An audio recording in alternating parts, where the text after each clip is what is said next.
কে বলতো, রে মালিক আমি কিন্তু আজান হইলে আর তোর জমিনে কাজে থাকবো না।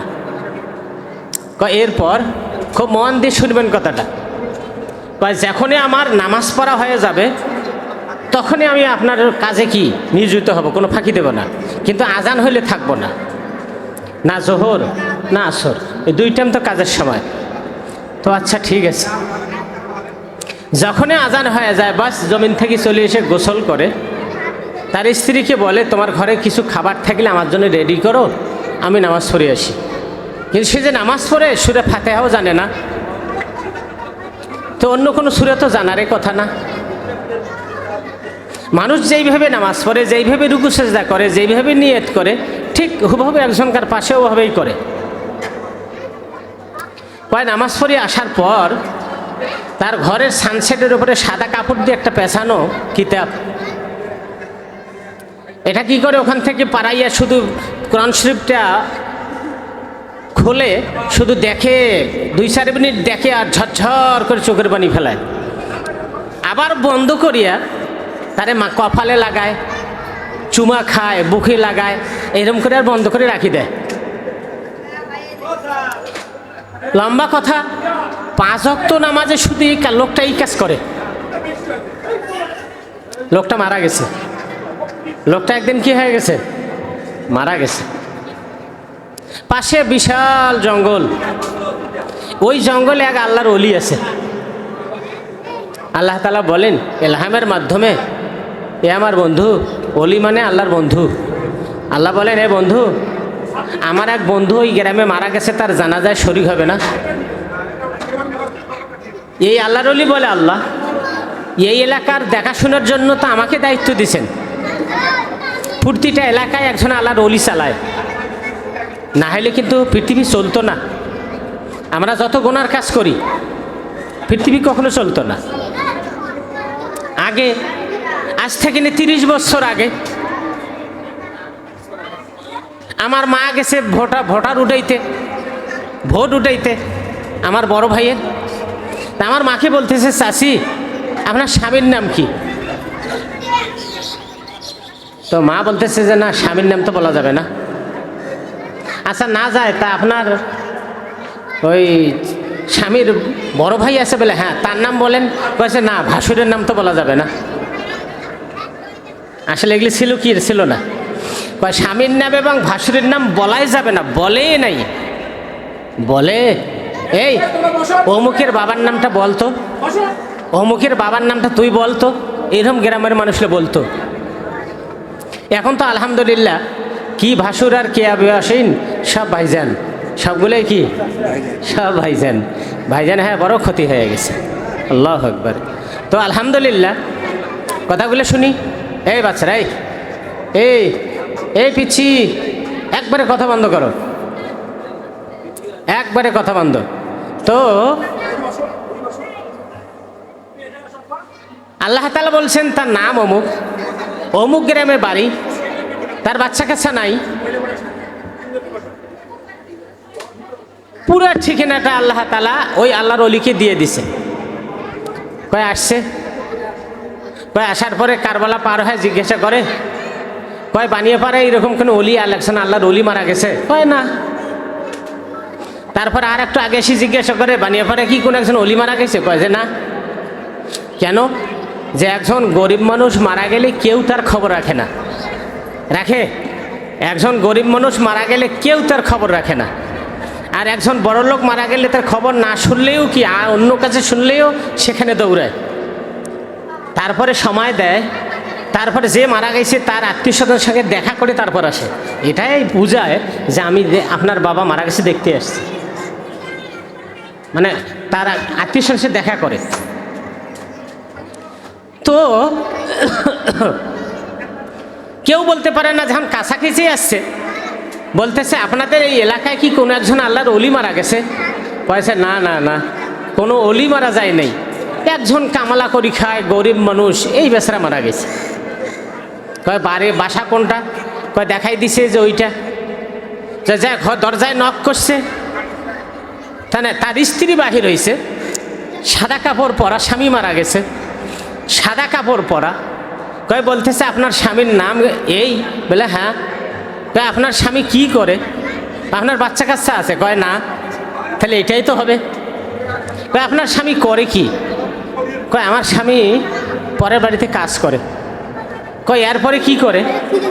কয় আজান হওয়ার সাথে সাথে বাড়িতে আসে, আসার পরে গোসলের আগে আমাকে বলে তোমার ঘরে কিছু খাবার থাকলে রেডি করো, আমি গোসল করি, নামাজ পড়ে আসি, খেয়ে আবার কাজে যাব।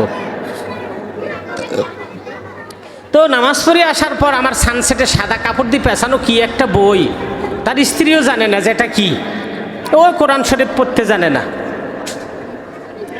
ও তখন তার স্ত্রী বলে হুজুর এই কিতাবটাকে সে দেখে, খোলে, দেখার পরে এত কান্দে, চোখের পানি ঝরঝর করে ফেলায়, আবার বন্ধ করিয়া এই কিতাবটাকে এত মহাব্বত করে, কপালে লাগায়, চুমা খায়, বুকে লাগায়, কয়েকবার এইরকম করে ওখানে রাখি দেয়। বলে হুজুর আমার 30টে বছর হলো বিয়ে হবার, আমার স্বামী আমাকে এইরকম কখনো কি করে নেই, আদর করে নেই। যেই আদর, সোহাগ, সম্মান এই কিতাবটাকে করছে, এটা জানি না কি এটা, দেখছেন? তো আল্লাহর ওলি বলছেন একটু ইজাজত দিলে ঘরে ঢুকবো? বলে হ্যাঁ। ঢোকে, দেখে সাদা কাপড় দিয়ে পেছানো একটা কোরআন শরীফ, সাদা কাপড় দিয়ে পেছানো একটা কি কোরআন শরীফ। পড়তে পারে না কিন্তু কি করছে, মহাব্বত করছে। খোলে দেখে আর চোখের পানি ফেলায়, বলে আল্লাহর কোরআন, এই যে কালো কালো হরুফ আমি পড়তে জানি না, এই আমি যে পড়তে জানি না, এইরকম কান্দে আর এত মহাব্বত করছে। এই মহাব্বতের কারণে শেখ সাদি রহমতুল্লাহ একটা শের বলছিলেন, মহাব্বত সে মুসিবত হয় ই কুদরত কি হकीकत, जहाँ बारिश बरसती है वहाँ बिजली चमकते हैं। मोहब्बत से मुसीबत है ये कुदरत की हकीकत, जहाँ बारिश बरसती है वहाँ बिजली चमकते हैं। যে জায়গায় বেশি মহব্বত ওখানে মুসিবত তত কি বেশি, মুসিবত তত কি বেশি। তো এই লোকটা এই কোরআন শরীফকে মহব্বত করার কারণে পড়তে জানে না, কিন্তু তাকে মহব্বত করার কারণে সময় মতো ইমামের পিছনে কিছুই জানে না, রুকু সিজদা করার কারণে আল্লাহ রাব্বুল আলামিন তাকে অলির খাতায় নাম দিয়ে দিয়েছে। এই জন্য আমাদের মা বোনরা যারা এখানে হাজির আছেন, যে কোনো নামাজের আগে আমি আমার ঘরের কাজ সেরে নেব। যে আপনি এত তাড়াহুড়ো করতেছেন কেন ভাবি, চাষি এত তাড়াহুড়ো করতেছেন কেন, দাদি এত তাড়াহুড়ো করতেছেন কেন? যে আর তো 10টা মিনিট আছে জোহরের আজান হবে, আর 5 মিনিট আছে আসরের আজান হবে, এই জন্য কাজগুলো ছাড়তেছি, নামাজের পরে কোনো কাজ করব না, নামাজের পরে শুধু একটাই কাজ, সেটা হলো নামাজ। এইরকম ইয়াকিন, এইরকম বিশ্বাস, এইরকম মহাব্বত করিয়া আমি যখন আমার ঘরের কাজগুলো সারা শুরু করব, আল্লাহ রাব্বুল আলামিন তার গায়বী মদদের দ্বারাই, ফেরেশতার দ্বারা আমার কাজগুলো সমাধা করে দিয়ে দেবে। এইরকম থাকতে হবে, এরকম ইয়াকিন থাকতে হবে, শুধু নারীরা না, পুরুষরা সহ। তো এই লোকটা মারা গেছে, মানুষ মাটি দিয়ে আসছে, আসার পরে 2 জন ফেরেশতা আসছে, আসার পরে বলতেছে মান রব্বুকা, তোর রবকে, অমান দিনুকা, কোন ধর্মের লোক, মান হাজার রাজুল, এই ব্যক্তিকে। ও এই লোক বলবে, তার বুকের উপর ওই কোরআন শরীফ সাদা কাপড় পেছানো, বুকের উপর আসি জমা হয়ে গেছে। সুবহানাল্লাহ বলবেন না? ওই সানসেটের কোরআন শরীফ এখন বুকের উপরে কবরে হাজির হয়ে গেছে। কোরআন শরীফ বলতেছে মান রব্বুকা, যখনই বলছে কোরআন শরীফ বলতেছে এই ব্যক্তির মালিক হলো আল্লাহ, এই ব্যক্তির দিন হলো ইসলাম, এই ব্যক্তি যেই মান হাজার রাজুল যেই লোকটাকে দেখাইতেছেন, এই ব্যক্তির মহাপুরুষ মুহাম্মদুর রাসূলুল্লাহ সাল্লাল্লাহু আলাইহি ওয়াসাল্লাম। এই লোক আশ্চর্য হয়ে গেছে। কামলা, কামলা বলে ভাই তুই কে? কামলাকে কোরআন বলে আমি তোর ওই সানসেটে রাখা কোরআন, তুই না আমারে কত মহব্বত করছো, তুই না কত আদর করছো, দুনিয়াতে তোকে আমি উহুদ পাহাড়ের সমান স্বর্ণা দিয়া সাহায্য করতে পারতাম, কিন্তু দুনিয়াতে তোরে দেই নেই। কেন দেই নেই? কয় দুনিয়ার জিন্দিগিটা অল্প সময়ের জিন্দিগি, কয় দুনিয়ার জিন্দিগিটা বাউদাতান ফামা ফাওকাহা, একটা মাছির পাকার সমতুল্য না, মাছি মাছি মাছি মাচ্ছার। আল্লাহ নবী এবং আল্লাহ তাআলা বলেন দুনিয়াটা একটা মাছির পাকার সমতুল্য না, এই জন্য দুনিয়ার কোনো দাম নেই।